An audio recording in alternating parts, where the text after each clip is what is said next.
วัสดีครับผมสวัสดีครับสวัสดีพี่แชมป์ด้วยนะครับสวัสดีครับผมก็ขอต้อนรับเข้าสู่พบหมอออนเลนกันอีกแล้วนะครับรายการเพื่อการเสริมสร้างสุขภาพโป๊กเกอร์แห่งมวลมนุษยชาตินะครับผมยิ่งใหญ่คือรายการของเราเนี่ยก็จะพาคุณไปเจาะลึกโรคภัยไข้เจ็บนะครับในโป๊กเกอร์ strategy ของคุณนะครับกับผมนายแพทย์โป๊กเกอร์ณภัทรโชคจินาชัยนะครับและผมนายแพทย์โป๊กเกอร์แชมป์อิสระครับก็เป็นอีกหนึ่งเรื่องที่แฟนๆของเทนต่างเนี่ยถามกันมา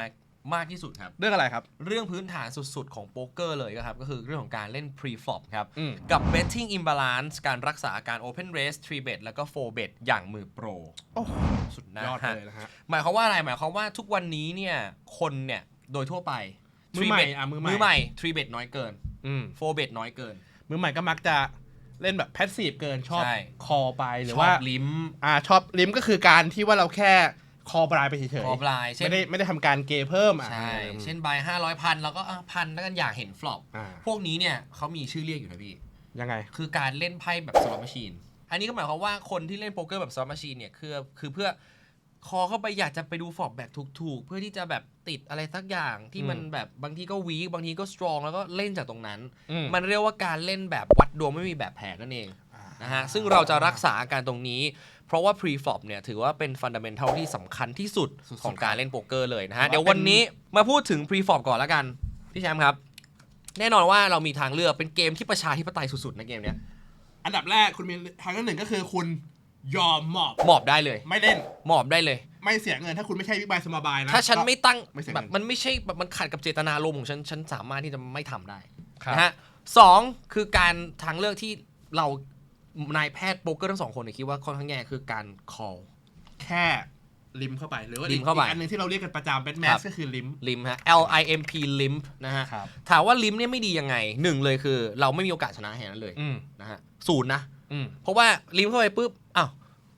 คนอื่นแอคชั่นก็ทำอะไรก็ได้บิ๊กไบได้ดูฟอร์ฟรีๆการลิมเข้าไปเนี่ยคือการที่ทำให้เรามี 0% ในการเทคดาวน์เดอะพอร์ตคือพอใช้คำนี้ว่าสมมติว่าถ้าเรามีแฮนด์ที่ใหญ่บิ๊กแฮนด์เราก็อยากจะบิลพอร์ตใช่ถ้าเราจะได้โกยเงินเยอะๆถูกเราหรือว่าก็ต่อให้เรามีแฮนด์ที่ใหญ่ถ้าเราแค่ลิมไปเนี่ยแล้วคนเข้ามากัน 4-5 คนเนี่ยเปอร์เซ็นต์ชนะมันก็จะเรียกว่าแชร์กันไปน้อยลงทัวร์นาเมนต์น่ะครับมันมีแอนเต้ด้วยมันมีแอนเต้เข้ามาข้องเกี่ยวด้วยนะฮะแอนเต้ก็คือสิ่งที่บิ๊กไบรจะต้องโยนเข้าไปตรงกลางเบิ้ลบิ๊กไบเข้าไปเหนือจากบิ๊กไบของเรานะฮะเพราะฉะนั้นการลิมเนี่ยไม่ควรทำอย่างแรงแอดนะฮะต่อมาเราก็มีทางเลือกอีกก็คือการ raise การเกทับเพิ่มเติมเข้าไปเช่น small buy 500 big buy 1,000 ante 1,000 เราก็เลือก sizing ได้ถ้าเรา deep มากเราอาจจะ raise สัก 3x ถ้าเรา deep น้อยลงมาอาจจะ raise สัก 2.5x หรือไซส์ที่ตอนนี้กำลังเป็นเมตาเลยคือมา 2.2 2.25x 2.2 อะไรแบบนี้ 2.3 2.1 อะไรประมาณนี้หรือถ้าเกิดเราช็อตลงมาหน่อยอาจจะ raise แค่ min raiseนะฮะคือ2บิ๊กไบก็คือเป็นทางเลือกที่เป็นเกมที่ประชาธิปไตยจริงๆทีนี้พอเรารู้แล้วว่าเราควรที่จะ raise มากกว่าการลิมเข้าไปเราต้องมีอาวุธหลายๆอย่างพี่หลากหลายถูกต้องซามูไรเนี่ยเขามีนอกจากเขามีคาตานะยาวโซโลมี3ดาบโอ้โหมี3ดาบคาบยันปากมีทั้งเลสทั้งทีเบตทั้งโคเบตครบเลยเพราะฉะนั้นเราควรจะต้องมีอาวุธหลากหลายพี่ครับปัญหาที่ผู้เล่นใหม่พบเจอเนี่ยก็คือเขาทรีเบตน้อยเกินไปทั้งทรีเบตบลัฟแล้วก็ทรีเบตพอทรีเบตคือการที่ว่าเรียกว่าพอมีคนโอเพนไปปุ๊บเขาทำการเกเพิ่มอีกทีนึงครับทรีเบตนี้หลายคนเข้าใจผิดเยอะมากยังไงผมเจอบ่อยมากทรีเบตนี่ไม่ใช่การเลสเพิ่มไปอีก3เท่าหรอถึงเรียกว่าทรีเบตไม่จำเป็นไม่ใช่นะฮะไม่ใช่ว่าต้องคือแค่เขาแค่เกเพิ่มเป็นเรียกว่าเป็นเบ็ดลำดับที่3ใช่แต่ว่าจะเบ็ดเท่าไหร่ก็ได้ถูกเบ็ดแรกเนี่ยวันเบ็ดเนี่ยคือบิ๊กบายP-flop นะP-flop วันเบ็ดเนี่ยคือบิ๊กบายทูเบ็ดเนี่ยคือการเรสคนนึงเรสขึ้นมาทรีเบ็ดคือเราไงเบ็ดไปครั้งที่3เกเพิ่มไปอีกสมมติว่ามีบิ๊กบาย1ปุ๊บแล้วผมเปิด2บิ๊กบายมาถึงคุณผมบอกผมไม่อยากจะเล่นพอร์ตเล็กผมอยากที่จะเรสผมเรสไปเลยที่ 6.5 บิ๊กบายอะไรประมาณนี้เรียกว่าการทรีเบ็ดถูกต้องฮะซึ่งพอเรามาพูดถึงการทรีเบ็ดเราก็ต้องมีอีกเพราะว่ามันมีทั้ง ทรีเบ็ดบลัฟแล้วก็ทรีเบ็ด for value นะฮะถามว่าทำไมเราจะต้องมีทรีเบ็ดบลัฟและทรีเบ็ด for value ด้วยเรามีทรีเบ็ดแค่ value อย่างเดียวไม่ได้หรอจริงๆก็ได้แต่ว่าไม่ควรถ้าเกิดเราทรีเบ็ดแต่แฮนด์ที่เป็น value hand หรือว่า premium hand อย่างเดียวพี่แชมป์ครับผมคนอื่นก็จะเล่นกับเราได้ง่ายขึ้นเขาก็จะสามารถ exploit เราได้เฮ้ยไอ อ้ท็อปนี่มัน3เบ็ดแต่พวกคู่ใหญ่หมอบให้มันดีกว่าคนจะเล่นกับเราได้ง่ายขึ้นเราจะกลายเป็นนักโป๊กเกอร์ที่เอาเปรียบได้ง่ายอ่านง่ายซะเหลือเกินเพราะฉะนั้นเราต้องมี3เบ็ดบลัฟเข้าไปด้วยมีแบบว่าเฮ้ย7-8ซูดมีแบบ3เบ็ดบลัฟที่เป็นแบบว่าแฮนด์ที่ไม่ดีพอที่จะคอแต่ก็ดีเกินไปที่จะโฟอะไรอย่างนี้นะฮะเช่น King 9 suitedเรามี King X เป็นบล็อกเกอร์คู่ King เรามี King 9 ที่สามารถเล่น post flop ได้โอเคอาจจะทำให้ A10 หมอบอะไรอย่างนี้อาจจะทำให้ A10 หมอบ A Jack ไทยๆบางคนหมอบให้นะฮะเพราะว่าบางทีเรา in position นะครับหรือว่าเราอาจจะใช้King Queen off suit เป็นการ3 bet bluff แล้วเอา King Queen suit ไปคอแทนเพื่อเป็นการไปดูฟลอปว่ากันไปเพราะว่าเราไม่อยากที่จะโดน4 bet ด้วย King Queen off King Queen off King Queen suited นะฮะKing Queen off อยู่ใน3 bet range A Jack off อยู่ใน3 bet range เราต้อง construct 3 bet range ของเราให้ประกอบไปด้วย premium hand คู่ A ไปถึงคู่ Jack คู่ King หมายถึงว่า Ace King suited Ace King off suit แล้วก็รวมถึง hand ที่เป็น bluff ด้วยเช่น suited AX แล้วก็ suited King X ครับผมทีนี้พูดถึง3 bet กันไปแล้ว4 bet ก็มีก็คือ bet อีกเกเพิ่มไปอีกสมมติว่าผมเปิดคุณ 6.5 ผมเฮ้ยไม่ได้ฉันใหญ่ฉันว่าเธอของปลอมเกไปอีกเป็นแบบ15บิ๊กบายสมมติแย่เลยเอายังคน3 bet ที่คิดว่าแล้วก็3 bet ได้ดีแล้วโดน4 bet ครับผมมันก็จะเกิดเหตุการณ์แบบนี้ขึ้นไปเรื่อยๆเพราะฉะนั้นทุกคนก็ควรจะมี4 bet เหมือนกันซึ่ง4 bet ก็คล้ายๆ3 bet ครับพี่แชมป์เพราะว่าต้องมีทั้ง bluff แล้วก็มีทั้ง value แต่ว่า4 bet ของเราเนี่ยควรที่จะ construct จาก value hand มาซะก่อนครับผมนะฮะเพราะว่าเลนส์มันเริ่มเรียกว่ามันบีบแคบโอดขึ้นไปแล้วใช่เลนส์มันเริ่มแคบลงแล้วคือพวก4 bet มันจะไม่มีแบบว่าพวก9-4 off suit อะไรอย่างงี้ละมันไม่คนมีกับทีเบ็ดมันไม่มีมันเริ่มน้อยละมันจะไม่มีแบบมันจะเริ่มน้อยแล้วเพราะฉะนั้นเราควรที่จะสร้าง range 4 bet ของเรานะครับเริ่มจาก value hand ก่อนคู่ A คู่ King คู่ Queen นะครับ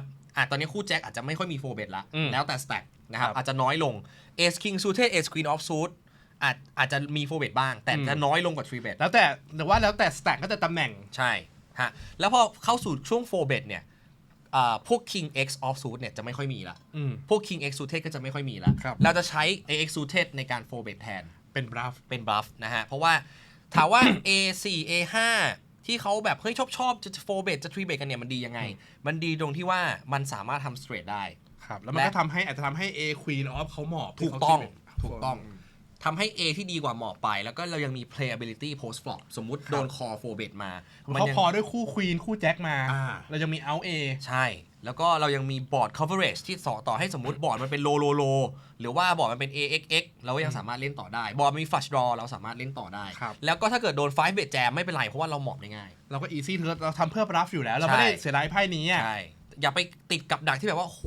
เรา4 bet ไปแล้วทำไงดีเขา5 bet มาเราต้องคอไหมอะไรอย่างเงี้ยเราต้องรู้ก่อนว่าเรา4 bet นั้นนะเพื่อ bluff หรือเพื่อ value ถ้าเพื่อ bluff เราต้องหมอบมาโดน5 bet ถ้าเพื่อ value เราก็ get in อะไรกันไปนะฮะเพราะฉะนั้นทุกคนต้องมีการ open raise การ3 bet 4 bet อยู่ในอาวุธของตัวเองอยู่ในคลังอาวุธของตัวเองอยู่ใน arsenal ของตัวเองนะฮะซึ่งวันนี้ครับพี่แชมป์เดี๋ยวเราจะมาดูครับว่าแต่ละแฮนด์เนี่ย ที่เป็นตัวอย่างของเราในวันนี้เนี่ยมีเกิดการ raise เกิดการ3 bet การ4 bet เพราะอะไรผมว่าเราไปที่แฮนด์แรกเลยเราไปกันที่แฮนด์แรกครับ มี กีตาร์มี A5 off suit ครับบิ๊กบายอันนี้เราอยู่ที่ final table นะครับ7 handต้องบอกว่า final table เนี่ยเรนจ์การ3 bet อะไรเงี้ยมันก็จะเรียกว่ามันมี SCM สูงอาจจะไม่ได้เหมือนทิป EV ปกติหรือว่าไม่ได้เหมือนแบบ100 Big Buy Cat Game อะไรอย่างนี้นะครับเรามาดูกันเป็นไอเดียแล้วกันกดดันกันหนักFinal Table เนี่ยดูเป็นไอเดียนะครับว่าโอเคเจสันคูนนะครับ18 Big Buy ที่-1ก็เปิดอยู่แล้วอันนี้ไม่น่าจะต้องอะไรมากนะครับทีนี้ก็มองไปถึงเขามีประมาณ20 Big Buy มาเทอสมีประมาณ29 Big Buy นะครับ King Queen Suit นะครับแฮนด์นี้ก็น่าจะผมว่า29 Big Buy ตอนนี้จะแจมน่าจะใหญ่ไปครับเพราะว่าข้างหลังอาจจะมีคนที่เรียกว่า cover เขาอยู่ผมว่าตอนนี้ก็3 bet ก็โอเคว่าอาจจะไม่รู้มีแฟลตไหมผมว่า3 bet น่าจะโอเคสุดนะครับมันไม่ค่อยมีแฟลตแล้วแหละสังเกตไซส์เขา3 bet ครับจะเป็นแบบว่าค่อนข้างประมาณ2จุดคูณประมาณแถวๆคูณ 2.2 อะไรอย่างงี้เขาไม่ได้3 bet แบบว่าใหญ่ขนาดนั้นคูณ3อะไรอย่างงี้เหมือนสแต็กแบบว่าดิฟๆนะเพราะว่าตอนนี้สแต็กมันค่อนข้างจะใกล้กันมากแถวๆแบบ20 กว่าบิ๊กไบเองมันไม่จำเป็นต้อง3 bet ใหญ่นะแต่ผมก็จะชอบ 3 bet ด้วย King Queen off suit มากกว่านะ แล้ว ถ้าเป็นใน อาจ สปอตนี้นะ จะแฟดอันนี้แทนอะไรอย่างนี้เหรอ ก็อาจจะแฟดยาก แต่ก็อยากจะผสม King Queen off suit เข้ามาด้วย ครับ อะไร King Queen off suit ผมว่า King Queen off suit ก็น่าจะ3 bet เหมือนกันนะ ใช่ ก็จะเชียร์น่าจะ3 bet ทั้งคู่นะครับทีนี้เมื่อกี้นี้มีชิปที่บัตทอนนะครับ36 Big Buy นะฮะก็หมอบไปนะครับ ครับ มาถึงที่ small blind ครับ15 Big Buy ตรงนี้จะแจมหรือจะหมอบ คือไม่มีโคคอละ อันนี้ใช่มีหัวข่อย ไม่มีโคคอละเราจะแจมดีไหม15 Big Blind มันก็ค่อนข้างช็อตแล้ว15 Big Buy มัน close มากครับจังหวะนี้มัน close จังหวะสปอตนี้ close ผม มาก ไม่แน่ใจว่าเขาช็อตที่สุดในโตหรือเปล่านะอาจจะช็อตสุดในโตหรือเปล่าน่าจะใช่ครับ เพราะว่าเนี่ยชิปโอเดไวเออร์เยอะมากอันนี้นะครับก็ที่ผมพยายามหาที่ใกล้เคียงที่สุดนะฮะก็โลแจ็คก็เปิดนะครับแล้วก็ที่คัตออฟนะสังเกตว่าเฮ้ยคล้ายๆกับที่คุณบอกนะครับเขาค่อนข้างจะเขามีแฟตอยู่นิดหน่อยนะมีแฟตเขาเลือกแฟตอยู่นิดหน่อยก็เป็นแฟตพวกคิงควีนซูดอะไรคือผมว่าแฟตพวกแฮนที่เล่นโพสต์ฟอร์บได้ดีแล้วก็แบบว่าไม่อยากโดนโฟเบต3 bet ไปแล้วก็มันคอ4 bet ลำบากใช่นะครับก็จะเห็นได้ว่าอันนี้คือ King Queen Suit นี่คือเราเลือกที่จะคอ 70% เลยเนาะครับแล้วก็ all in แทนแต่ว่าที่เมื่อกี้เนี่ยเลือกมาเทออสที่จะไม่ all in เนี่ยเพราะว่าหลังเขาเนี่ยมีบัตเทิลที่ cover เขาอยู่ครับผมครับแล้วก็เลือกมี3 bet ก็เป็น King Queen off อะไรอย่างนี้นะครับผมว่าก็ค่อนข้างจะตรงกับที่คุณดูนะครับเสร็จปุ๊บ raise ไปทีนี้ต้องบอกว่าเราหาที่มันต่ำกว่านี้ไม่ได้นะฮะผมหาได้แค่ประมาณ25 Big Buy ตรงนี้สมาบายซึ่งจริงๆแล้วสมาบายมีแค่15 Big Buy ครับตรงนี้เนี่ย25 Big Buy เนี่ยเขายังมีแจมส่วนมากจะเป็นแจมแหละมันมีแบบว่าคลิกนิดหน่อยนะฮะคลิกที่ไหนก็จะเป็นพวกคู่ A ครับแล้วก็จะแซมผสมรับพวกแบบ A8 A7 ซึ่งตอนนี้ต้องเป็นเรียกว่าซูเปอร์โปรแต่ว่าเขาช็อตแล้วอ่ะมันไม่ค่อยมีอย่างนั้นหรอกมันส่วนมากมันจะเป็นแจมเลยเท่านั้นมันจะมี real hand ละครับแต่อันนี้คือเรารันซิม small blind ที่มี25 big blind มันก็อาจจะต่างกว่านี้นิดหน่อยแต่ผมก็รู้สึกว่า Ace Queen off suit เนี่ยคืออันเนี้ยชิปมันเยอะ25 big blind แล้วมันก็เรียกว่ามันยังมีคนที่ช็อตกว่าเขาอ่ะใช่แต่ถ้าในเมื่อกี้เนี้ยต้องบอกว่าเขาเป็นชิปบวยแล้วครับผมว่า A Queen off เนี่ยไม่แน่ก็อาจจะแจมเพราะว่ามันก็อาจจะยังมีโฟคิตี้อยู่ด้วยนะแต่ผมมาลองนึกในสถานการณ์จริงๆแล้วเนี่ยผมกลับอยากจะหมอบมากกว่าถึงแม้เราจะเป็นช็อตสแต็กที่สุดก็จริงแต่ว่าผมว่ามันยังไม่ใช่เบสสปอตอ่ะครับคือถ้าเกิดสมมติว่าสมมติเลเซเจสันคูลหมอบแล้วเอเดรียนเนี่ยโอเพนคัทออฟอันนี้ผมแจมอยู่แล้วเพราะเป็นคัทออฟ versus small blind แต่เนี้ยมันมีเรสมี3 bet ผมว่าถึงแม้เราจะเป็นช็อตสแต็กที่สุดก็จริงแต่ว่าเราก็ไม่ได้อยากที่จะ get in 4 bet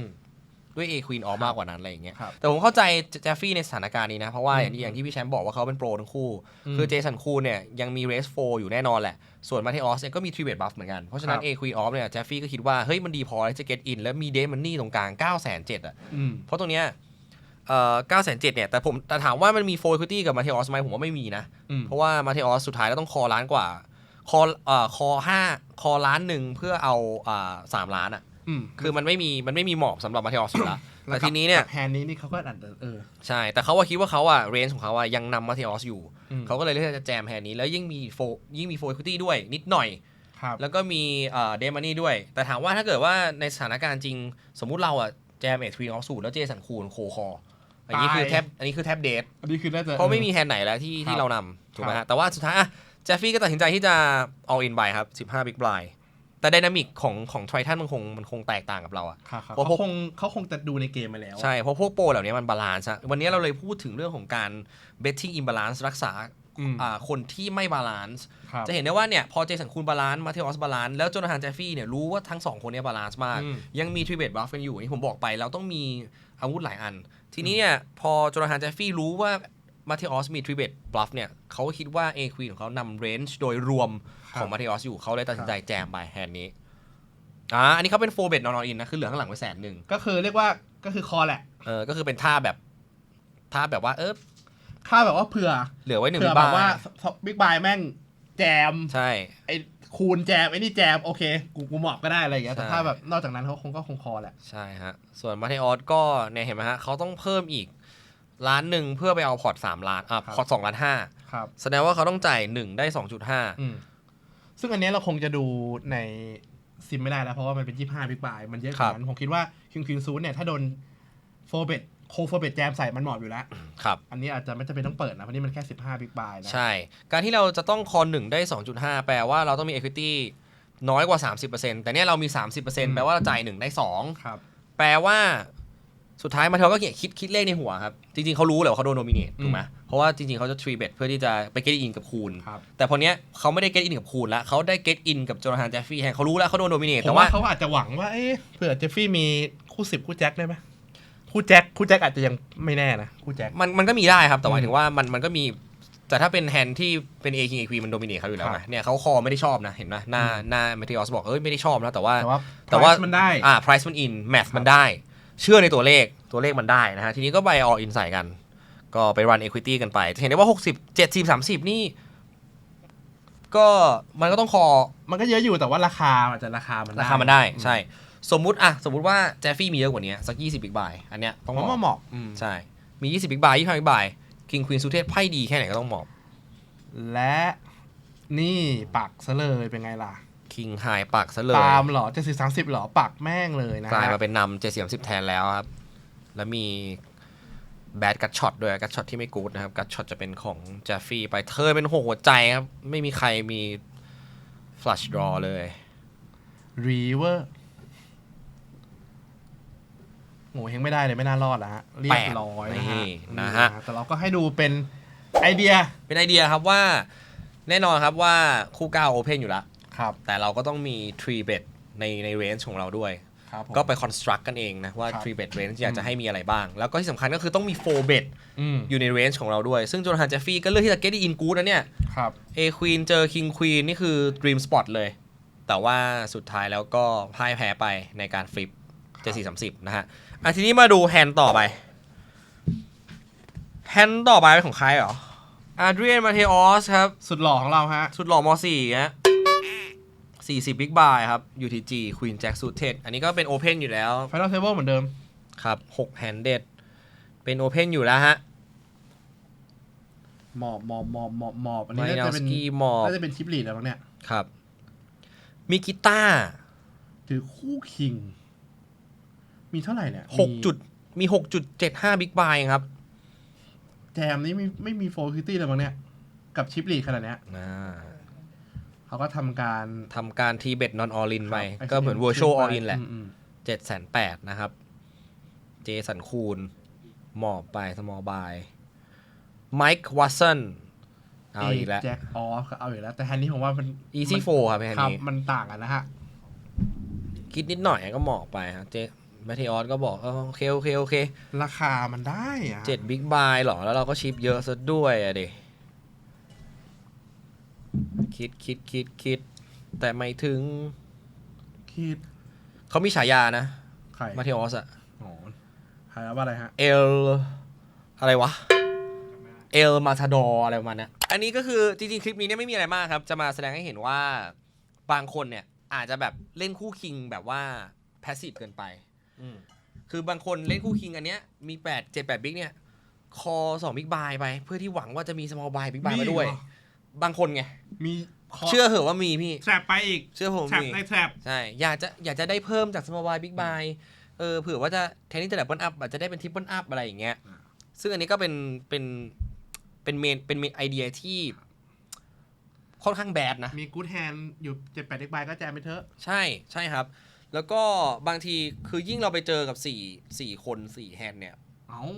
มันยิ่งทำให้equity ของเราน้อยลงนะฮะเราอยากจะไปเฮดซับมากกว่านะครับแฮนด์นี้มิกิต้าก็ทำได้ถูกต้องนะครับในการแจมคู่คิงไปแล้วก็ดับเบิลอัพกลับมาได้ฮะก็กลับมานั่งเหมือนเดิมครับจะมีกี่บิ๊กไบค์แจมคู่คิงก็ไม่น่าจะผิดนะจริงแล้วใช่ครับไปฮะแฮนด์ต่อมาแฮนด์นี้นะครับมิกิต้าหมอบงั้นดึงซะนานเลยที่ถือเร็วนะผมไปเล่น WP บางคนมีคนเปิดมาแล้วบางคนแทงทั้งโต๊ะคลิปมันไม่เห็นวิกเตอร์มาแล้ว Limitless น่าจะเป็นชิปลีดแล้วมั้งเนี่ย8 ล้านขนาดเนี้ยLimitless เปิดมานะครับ เจสันคูน คุณมีกี่บิ๊กไบค์วะเนี่ย 7 กว่า8 กว่าหมอบไป หมอบไปนะฮะ หมอบไป หมอบกันหมดนะฮะอันนี้ก็คือเรียกว่าเป็นชิปลีดชิปลีดต้องบอกแล้วว่าแทบจะเปิดทุก A ครับ เพราะว่าส่วนมากเนี่ยเวลาคุณจะเจอช็อตสแต็กหรือเจออะไรเงี้ยที่จะทรีเบตหรือแจมแต่คุณเนี่ยมักจะมี A ในนั้น ถูก มักจะมี A ในนั้นมักจะมีคิงในนั้นเป็นส่วนมากทำให้ชิปลีดเนี่ยส่วนมากก็เรนเขาก็จะเรียกว่าเปิด A4 ออฟ A5 ออฟสูตร A ซูตนี่น่าจะแทบจะทุกซูตเลย ใช่ ชิปลีดนะครับสังเกตว่านี่ขนาดพี่คูณยังอยากแกหันแล้วมองนะแกอยากซัดนะครับ อยากยัดแต่ว่าคนเปิดได้เป็น UTG รอก่อนดีกว่าอะไรเงี้ยเพราะว่าแกเห็นว่าเป็นชิปลีดนั่นแหละ ครับ รู้ว่าเปิดกว้างก็อยากจะก็รอก่อนนะ แต่ เพ ว่า ราะว่า UTG โฟคิวตี้มันก็อาจจะไม่ได้เยอะขนาดนั้นด้วยนะฮะ ก็ต้องบอกว่าอย่างที่ผมพูดไปในตอนต้น EP นะครับว่าการเรสเนี่ยทำให้เราเทคดาวพอร์ตแบบเนี้ย ครับ โดยที่คิดดูดิ ถ้าเรสด้วยไซส์ที่ถูกต้องในตำแหน่งที่ควรเนี่ยทำให้เบสแฮนด์หรือว่าเบสแฮนด์ของเราหมอบได้ด้วยเห็นไหม A6 ซูเทสยังหมอบให้กับ A2 ซูเทสของเรา ครับผม เป็นการกินเดทมันนี่โดยที่ไม่ต้องสู้เขาเรียกว่าสู้โดยไม่ต้องเขาเรียกว่าชนะโดยไม่ต้องสู้ ถูกไหม ยังไม่ต้องปล่อยดาบมาจากฝัก ชนะตั้งแต่ แค่ ดาบอยู่ในฝัก แค่ขู่แค่ชักมาอย่างเงี้ยคือคนนี่หนีกระเจิงกันหมดละ ครับผม นะฮะอย่าไปลิมนะถ้าแฮนด์นี้วิกเตอร์ลิมทำไงวิก ไป เตอร์ มือวิกเตอร์ ถ้าลิมิตเลสลิมนะฮะเขาก็จะทำให้คนอื่นเนี่ยมาได้ง่าย อย่างน้อยเนี่ยถ้าวิกเตอร์ลิมเนี่ยอย่างน้อยบิ๊กไบได้เห็นฟอร์มแน่นอน บิ๊กไบค์เห็นฟอร์บก็เล่นลำบากอีกไม่ติด ครับ A ผม ติด 2 ไม่ติดสีแดงไม่ติดหัวใจทำไง ครับเรามาถึงแฮน แต่พูดว่าติดยา นั่นไงโอ้ อะ โห ไรวะ นี่กูเกิดอายุเท่าไหร่เนี่ย 30 เด็กรุ่นใหม่เขาไม่รู้จักนะแล้วผม โอ้ ลำพูติด ตายแล้ว ยาเขาไม่รู้จักนะ พี่หนุ่ม เรามาที่แฮนสุดท้ายนะฮะ มากันที่ APT APT ซึ่งกำลังจะจัดขึ้นด้วย ใช่ฮะ ไม่รู้ว่าคลิปปล่อยไปได้จะผ่านมาหรือยัง อันนี้ที่เจจู ครับ แชมป์ APT ที่เจจูนี่ไปได้เบรสเลต WSOP มาด้วยนะ สุดยอด สุดย เรี อย ด กว่าไม่ใช่ขี้ ไม่ใช่เรื่องเล่น ๆ แล้วนะ ไม่ ฮะ ใช่ฟุก เอาละครับ คุณหหลัวซีเซียง หลัวซีเซียง ลูซี่เซียงจากประเทศ จีนครับ จีนนะฮะจีนไว้ก่อนนะทรงนี้ก็24บิ๊กไบค์ UTG นะครับก็เปิดอยู่แล้วนะครับคุณออฟ เปิดไปเลยจ้ะพี่ 500,000 จ้ะ มอ11บิ๊กไบค์คู่แจ็คนะฮะ ครับ แฮนด์นี้นี่ถ้าใครยังแค่แฟดคอตรงนี้อีกตีมือแตกเลยนะฮะ11บิ๊กไบค์นะฮะ จริงฮะ อันนี้ก็น่าจะมี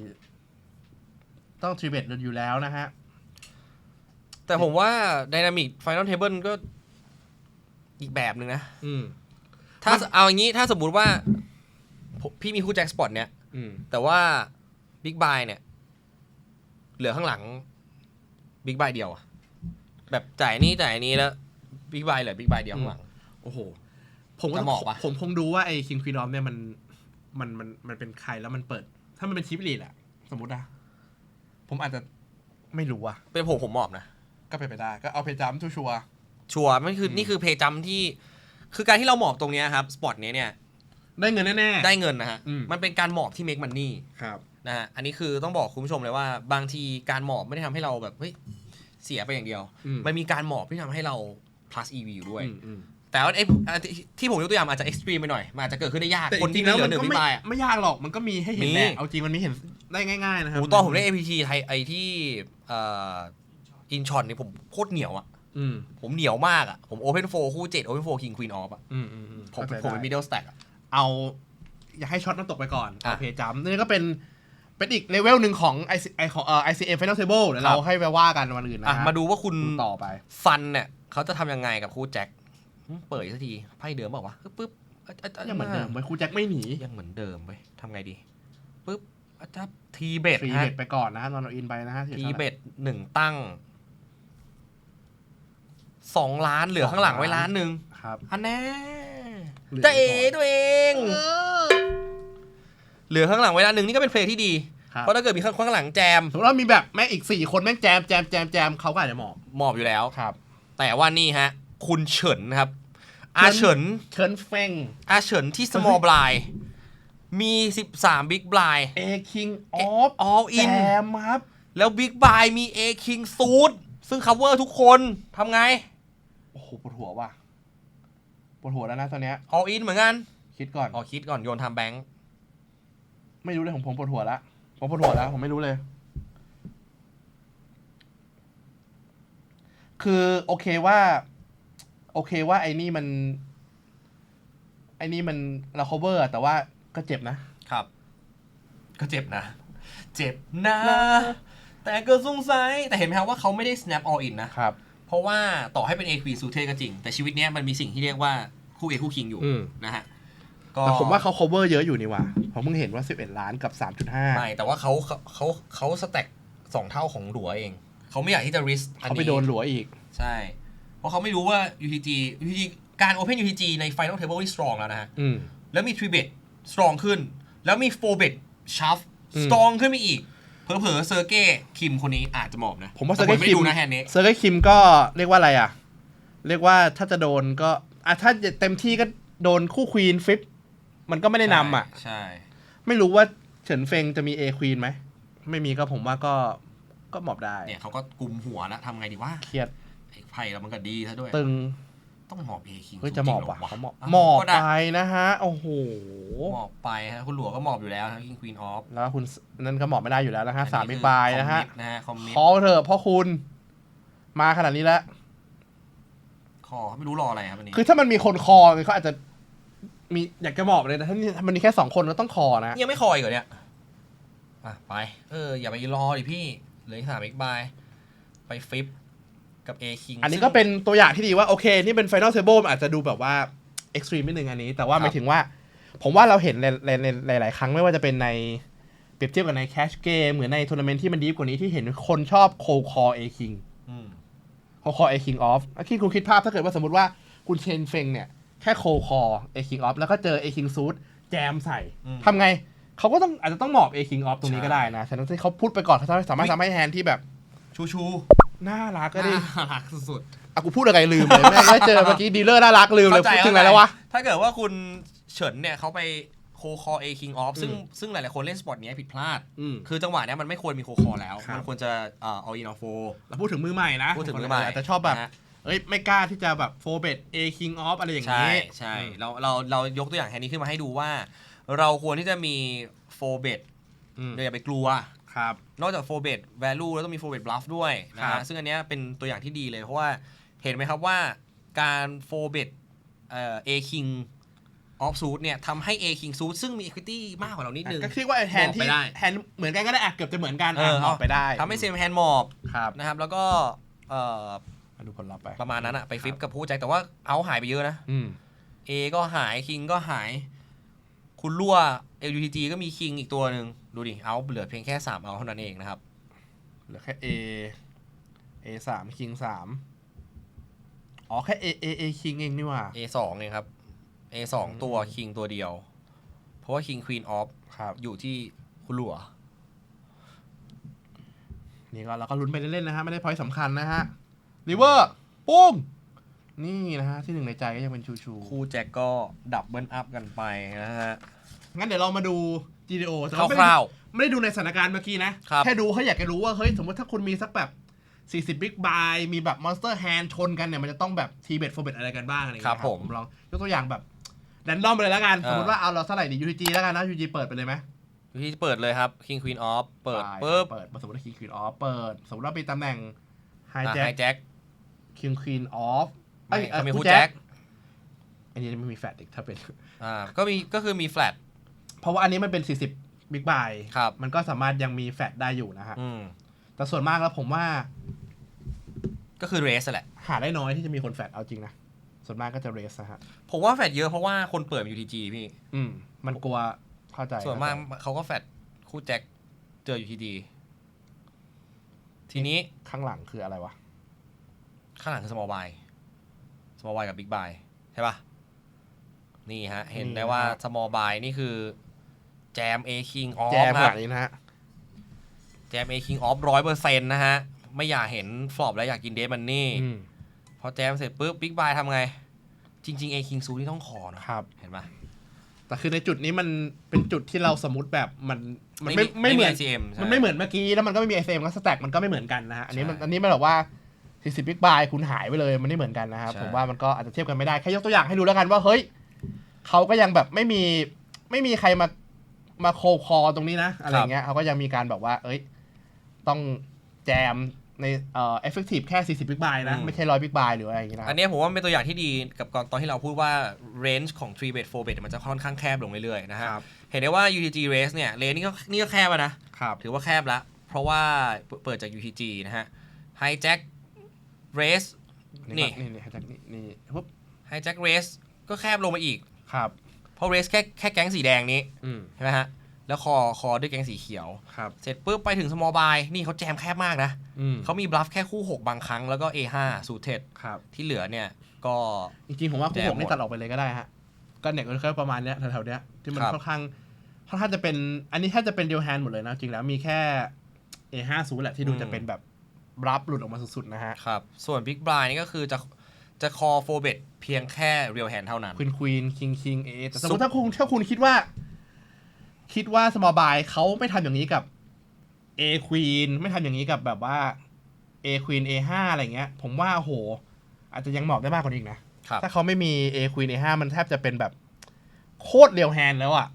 เพราะว่า Big Buy อาจจะยังแบบอาจจะเหมาะได้มากกว่านี้ก็ได้นะบางทีถ้าเขาทำแต่กับแบบว่า A king A king เท่านั้นอะไรเงี้ยเพราะว่าคู่ queen อาจจะเหมาะก็ได้นะถ้ามันทำแค่นั้นจริงๆอ่ะครับก็ขึ้นอยู่กับ circumstance แล้วก็สถานการณ์ครับผมแต่นี่ก็เป็นอีกหนึ่งตัวอย่างนะครับสำคัญเลยที่ทำให้ทุกคนได้เห็นกันนะฮะว่าการที่เรามี 3 betting range มี 4 betting range ที่ construct มาอย่างดีทำให้เราเนี่ยเล่นได้ง่ายขึ้นนะครับแล้วก็สามารถ navigate เกมนี้ได้อย่างมีประสิทธิภาพมากขึ้นอย่าลืมนะ don't ever limp ใครลิ้มตีมือเคี้ยนะฮะ race เท่านั้นนะครับ3 bet ให้เยอะขึ้น4 bet ให้เยอะขึ้นนะครับครับผมก็เราก็ได้พูดถึงความสำคัญของการ Open Race นะฮะการ 3 bet แล้วก็4 bet ในแต่ละตำแหน่งกันไปแล้วก็จริงๆมีอะไรที่พี่แชมป์อยากจะเสริมเพิ่มเติมอีกไหมผมว่าก็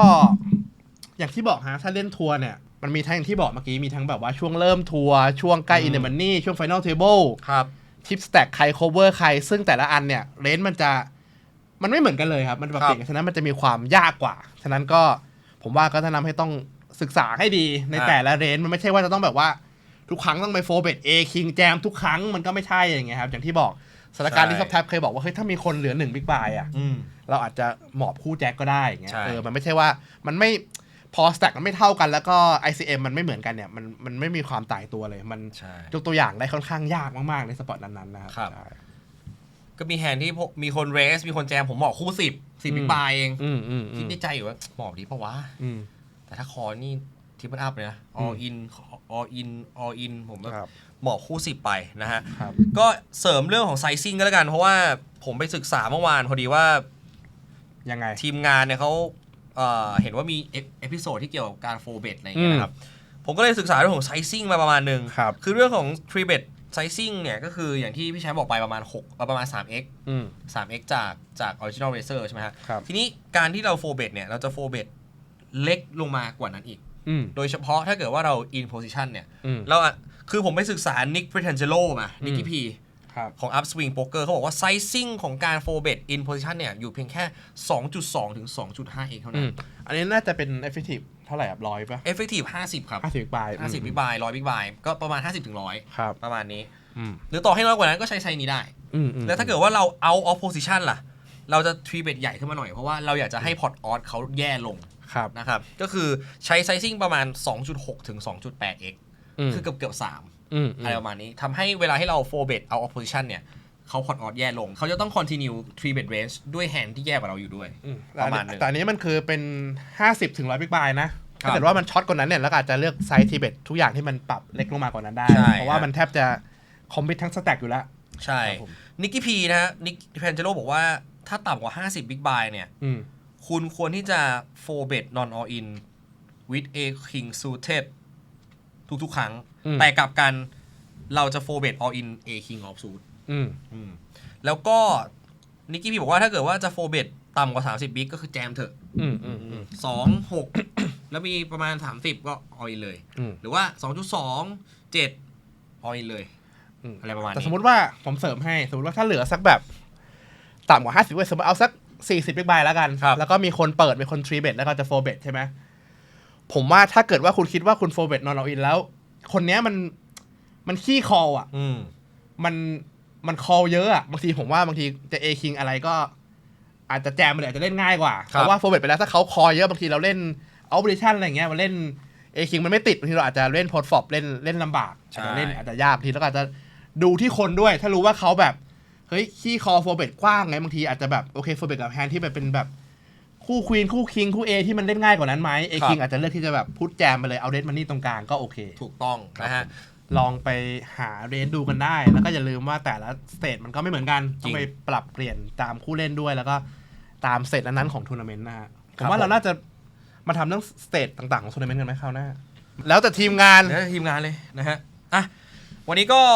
น่าจะพอประมาณสำหรับการ Open Race การ 3 bet การ 4 bet นะครับพี่แชมป์ครับก่อนจะจากกันวันนี้ก็อย่าลืมนะฮะ สนับสนุนช่องเทหน้าตักในการพบหมออวินด้วยการซูเปอร์แตงพูดกันปากเปียกปากแฉะเจ็บคอแบบนี้จัดไปซูเปอร์แตงนะฮะก็คลิกที่ปุ่มรูปหัวใจแล้วก็เลือกจำนวนเงินที่คุณต้องการจะโดเนทนะก็เป็น 3-4 พันได้หมด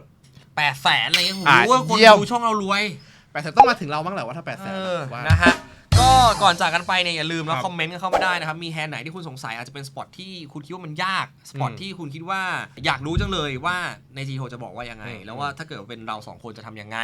นะครับก็ส่งคอมเมนต์เข้ามาได้นะครับว่าสปอตนี้เหตุการณ์เกิดอะไรขึ้นบ้างโอเคนะครับก็อยากที่จะไปช่วยดูแฮนด์รักษาแฮนด์ของทุกคนจริงๆนะครับครับก็ก่อนจะจากกันวันนี้นะฮะ ขอให้ชาวทีมนักตักทุกคนนะฮะมีสุขภาพโป๊กเกอร์ที่แข็งแรงครับผมถูกต้องนะขอให้ทุกคน run good เอาเลย30แชมป์ต่อปีแบ่งผมสักแชมป์เถอะสวัสดีครับ